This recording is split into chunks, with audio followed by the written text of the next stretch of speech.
Hey everybody, my name is Ross Myers with Bunker Munitions, and today I want to show you a pretty cool piece of American history, which is the Krag Jorgensen rifle.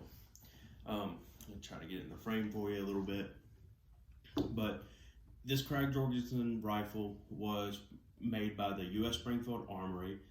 They were produced from 1894 to 1904, and over their 10-year lifespan, they had about 500,000 of these made.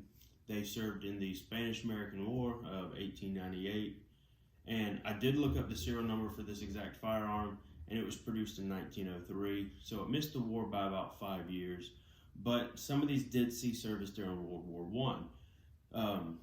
The reason for that is just necessity. We developed a better rifle by World War I. It was the model 1903, which I'll talk about in a couple moments. But these were still being utilized just because the more arms, the better. The predecessor to the Krag was our Trapdoor Springfield, which was a single-shot rifle that shot a .45-70. It was a .45 caliber bullet with 70 grains of black powder behind it.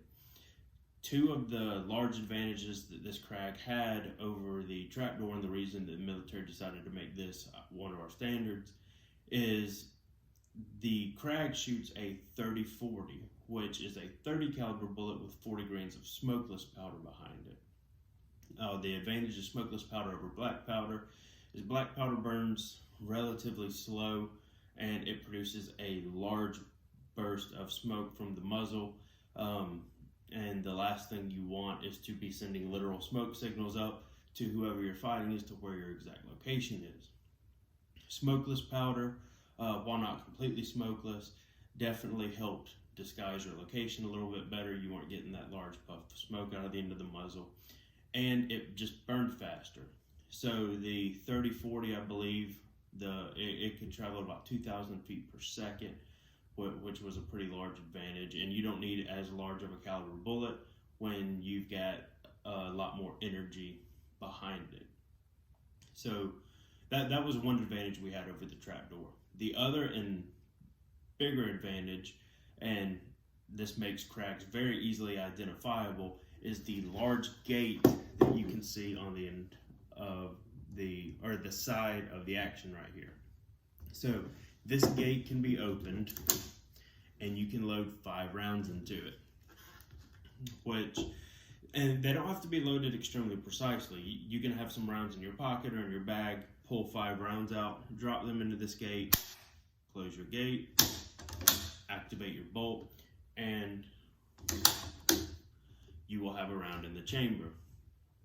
Fire, activate your bolt again, it's going to eject the empty cartridge, and you will be able to fire another round fairly quickly. A lot more quickly than the Trapdoor Springfield, where you're having to manually load a cartridge each time. Another cool feature of this gun, which it's actually missing on this gun, is there is a cutoff that would be located right here.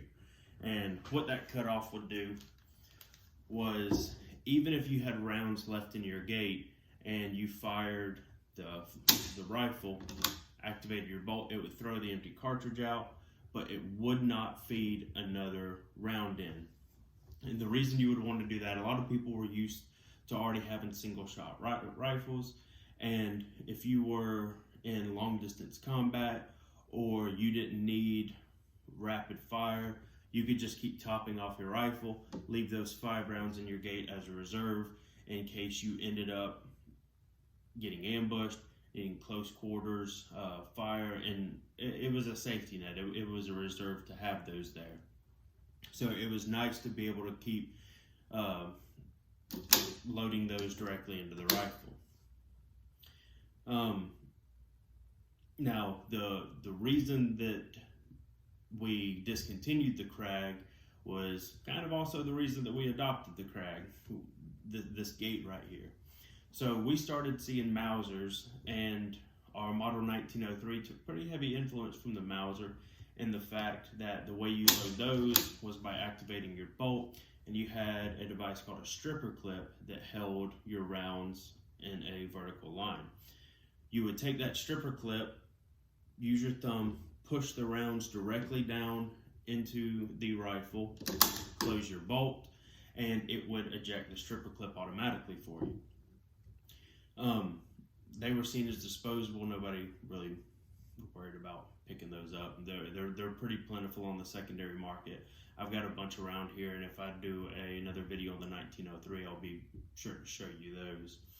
But it's just kind of funny that we adopted the Krag for our side-loading gate, and then the military saw the Mauser, saw the being able to load with a stripper clip, and decided that's, you know, a little bit more effective. It's not a lot faster, but it is faster, and in combat, anything faster is better. This is a really cool piece of American history. I'd love to get out there and put some rounds through this. This one is a carbine. So the original earlier model Krag Jorgensens would have your wood furniture come up way closer to the muzzle. You would have an area to be able to equip a bayonet on the end. This one doesn't have that. And also this one's been worked on a little bit. The front sight there is not original. And it's also missing the cutoff for feeding from the gate, but it's not a big deal. I'd still love to get out and shoot this. So that's the Krag Jorgensen. I'm pretty excited to be able to hold this and talk about it. Love to get out with it and really see what it can do. Thank you for watching, and again, I'm Ross Myers with Bunker Munitions, and I'll see you with the next rifle.